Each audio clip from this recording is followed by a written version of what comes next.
Hey guys, Mark Holmes here, and as always, thank you guys for watching, commenting, subscribing, and being part of the Joe Blue Sports Report. Without you guys, this literally does not work. I mean, seriously, it does not work without you guys. All right, so we are all pretty much bit by bit getting told to stay home. Um, it's funny because I was talking to Q. Q says that Houston's not shutting down. That's one of the few places that I've heard that's still trying to stay open for business here. Because they're trying to run a business here. But I think it won't be long before Houston makes a change. Q, did you let the dogs out? Q, did you let the dogs out? I've been working in my workshop, as some of you guys saw when we did our live stream earlier. We'll be live streaming tonight, 9 o'clock Eastern, our usual time and slot.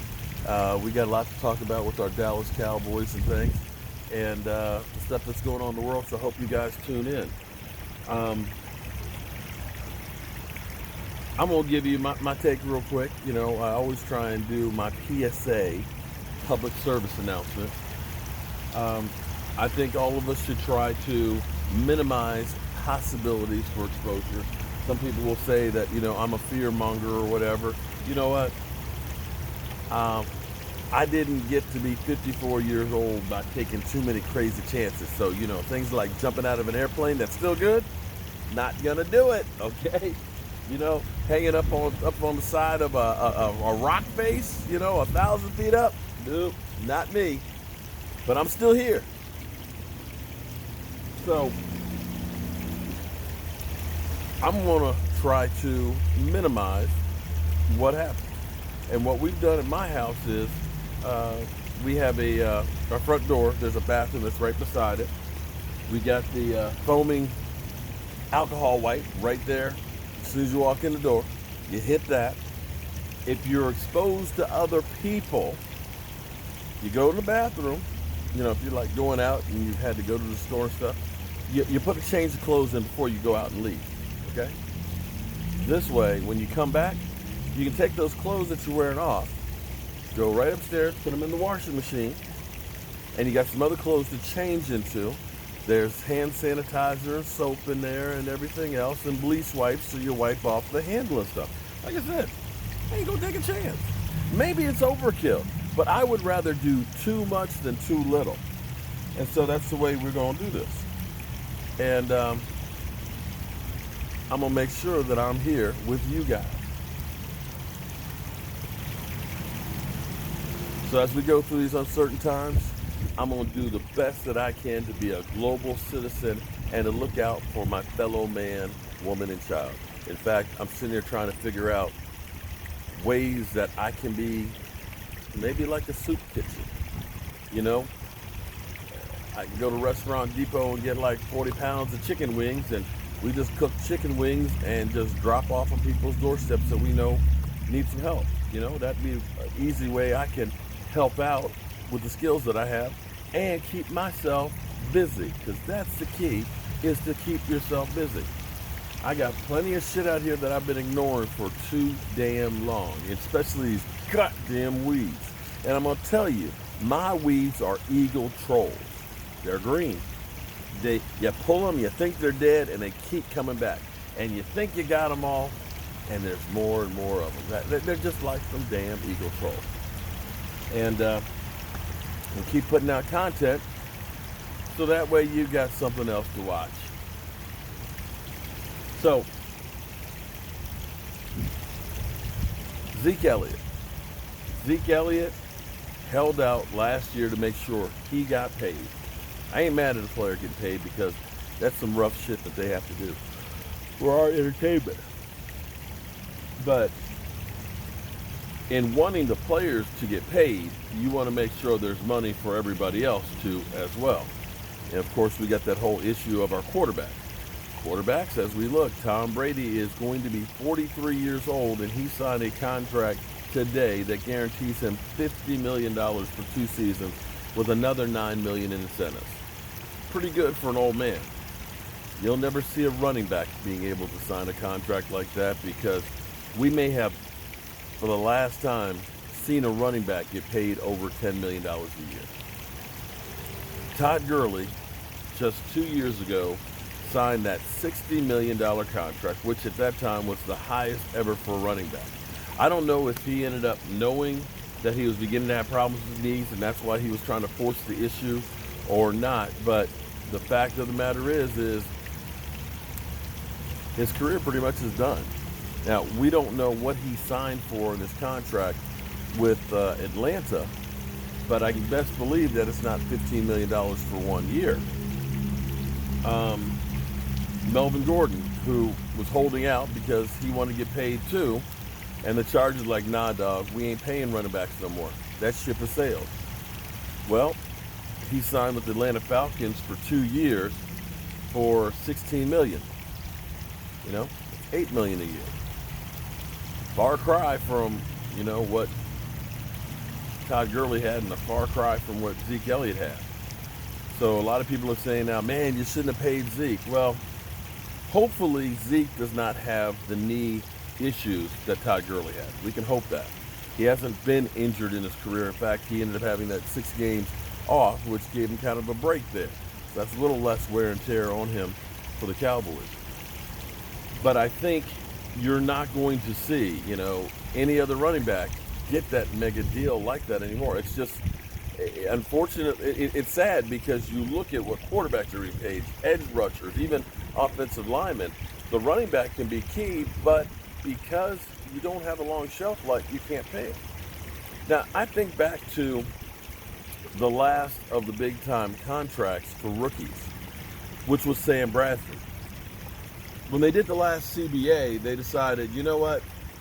Why are these rookies, these guys who may be a bust, a guy who's never had a snap in the NFL, getting paid all this cheddar where we have guys that are here that have been playing for 4 or 5 years and are playing great, and they're not. So they decided to put that wage cap in there. So you didn't see that $54 million. Yeah, that's right.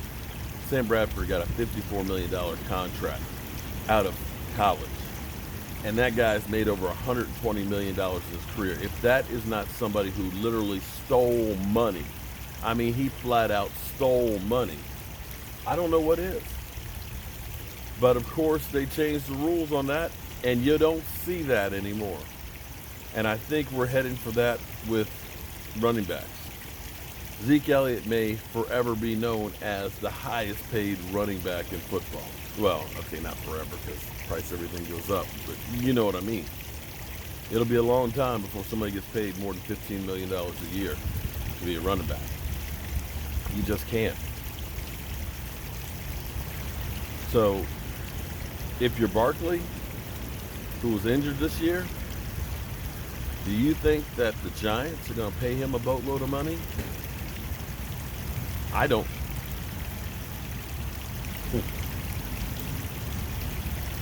I don't think they're going to. But, there may be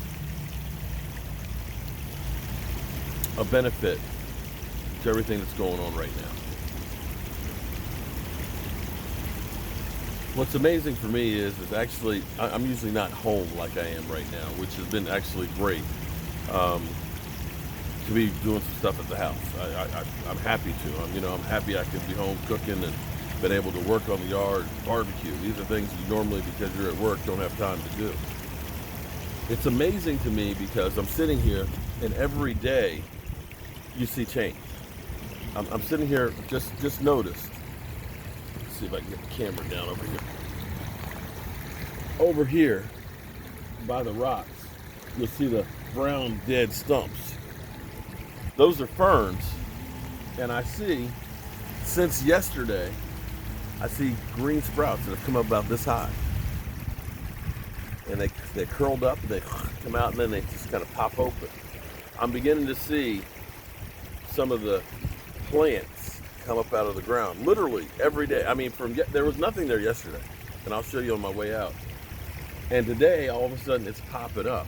It's like things are coming back to life like that. Now it's spring, now it's warm. I see, you can see my fishies here that last week, they were all hibernating because it was cold. And you see them now, they're hungry.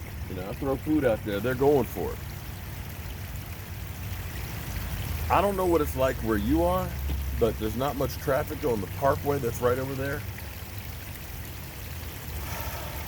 I swear, the air feels cleaner. They did satellite imagery they were showing over China, which usually is just like, it looked like a white cloud where it's clear there. And I bet you right now the earth is kind of doing like a little sigh. Because I think this thing is going to be a big change for a lot of things. Out of chaos becomes order. I think you're going to see companies that realize we don't need to have everybody in an office. We don't need to have a big office. We don't need to pay for all that space. We don't need to make people drive and commute, an hour or two away every day. That their time is precious, that we can get the same production with them at home. I think when you start seeing that our factories are being shut down for a while, that we're not seeing the pollution and things in the air, and it's going to be like, damn. So this is what it's like. That maybe we'll come up with innovations and ways of doing things better because we were forced to. And we look at things differently. I don't know if any of you have ever dealt with somebody who has a drug problem or substance abuse. It could be alcohol. It could be gambling. You can tell somebody they're doing wrong and that they need to make changes. You can see them changing in front of your eyes and you know that they are going to hell in a handbasket. But until that person hits rock bottom, until they realize I've got to change to survive, they don't. And maybe this is that thing that makes us all realize that we're in this shit together and we need to make changes that are good for all of us. So that's all I have to say about that. But I do want to show you these ferns over here. Oh boy. Wow. Phew. Maybe I'll show you guys them every day so that way you can see the changes. Check this out. Look. Bam. They're curled up. Look. All that. These are about to explode. All of these. These, they weren't there 2 days ago. It's amazing how Mother Nature renews itself. So be sure to tune in tonight, 9 o'clock Eastern. We'll be here live streaming. I'll see you soon.